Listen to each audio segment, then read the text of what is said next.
साड़ी।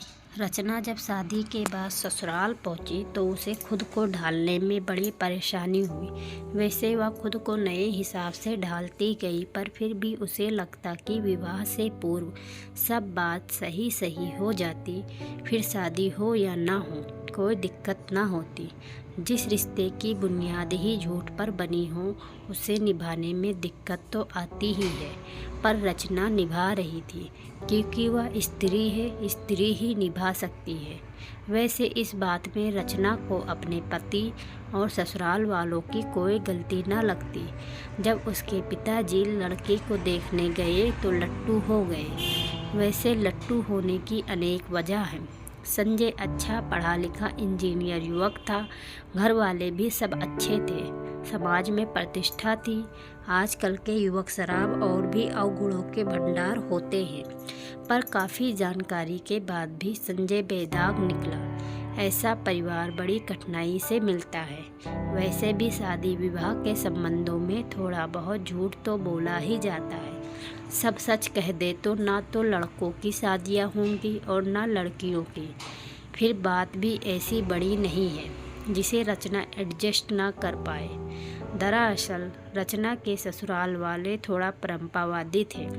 उन्होंने रचना के पिता से यही कहा कि भाई साहब, आप हमारे परिवार को अच्छी तरह जानते ही हैं, आपकी बिटिया को साड़ी ही पहननी होगी, अन्य कोई परिधान वह नहीं पहन पाएगी। आप अच्छी तरह सोच लें, बेटी से भी पूछ लें, फिर आगे बात करते हैं। रचना के पिता जानते थे कि रचना पाश्चात्य पहनावे की शौकीन है। वह सूट भी बहुत कम पहनती है। बाहर हॉस्टल में रहकर पढ़ी है, बड़े शहरों में रही है, पर उनके मन में विश्वास था कि रचना संभाल लेगी। उन्होंने सारी बातें मान ली, रचना को भी हिदायत दे दी। एक मध्यम वर्गीय परिवार की लड़की अपने माता पिता की स्थिति जानती थी।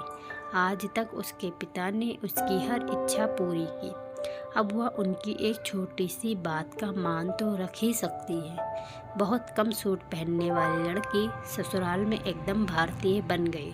हमेशा साड़ी ही पहनती, सूट की भी उसने कभी मांग ना की। आरंभ में बहुत परेशानी आई, उस समय भी रचना ने सब निभाया। वह घर की प्यारी बहू बन गई। अब घर में उसकी देवरानी भी आ गई।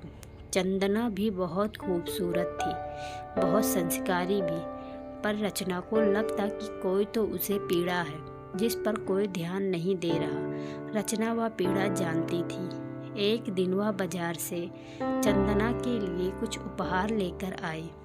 अरे चंदना, देख मैं तेरे लिए क्या लाई हूँ। चंदना ने देखा, एक खुशी उसके चेहरे पर झलक गई, फिर थोड़ी ही देर में उदासी। क्या बात है चंदना, ये सूट पसंद नहीं आए क्या? पसंद तो आए, पर पसंद से क्या जब मैं इन्हें पहन ही ना सकूं। अब चिंता मत करो, एक स्त्री खुद सब झेल सकती है, पर अपनी छोटी बहन की परेशानी नहीं। तो तुम मेरी छोटी बहन हो। उस दिन चंदना ने सूट पहने घर में कला हो गई, पर खुद कभी अपनी पसंद न बताने वाली रचना उसके साथ थी। इसमें क्या फ़र्क है कि कोई क्या पहनता है, साड़ी हो या सूट या कुछ अन्य वस्त्र, पर शरीर ढकने चाहिए, अभद्र ना लगे, आरामदायक हो। चंदना को भरपूर आज़ादी मिली, पर रचना साड़ी की अभ्यस्त हो चुकी थी। तभी एक दिन संजय का एक्सीडेंट हो गया। वह लाचार हो गया। संजय की कंपनी ने रचना को नौकरी की पेशकश की, पर रचना एक कश्मकश से जूझ रही थी। उसे संजय के लिए और खुद के लिए नौकरी करनी चाहिए, पर वह कर नहीं सकती। बहू, क्या सोचा तुमने? पापा जी, आप तो जानते हैं ना कि कंपनी में ड्रेस कोड है, आदमी हो या औरत सभी को पैंट शर्ट पहननी होती है। बेटी, अगर कोई दूसरी लड़की होती तो ऐसे हालात में अपने पति को छोड़कर चली जाती, पर तुमने उसका साथ दिया। तुमने सिद्ध कर दिया कि तुम भारतीय नारी हो। फिर भारतीयता केवल साड़ी पहनने में नहीं होती है। जो उचित लगे वह पहनो। तुम्हारी जैसी पति से प्रेम करने वाली पत्नी जो भी परिधान पहनेगी वही साड़ी है। रचना ने तुरंत अपने सास और ससुर के पैर छुए और तैयार होने चल दी। कंपनी के नियम के अनुसार वह जो भी कपड़े पहनेगी, पर वास्तव में वह साड़ी ही पहनेगी।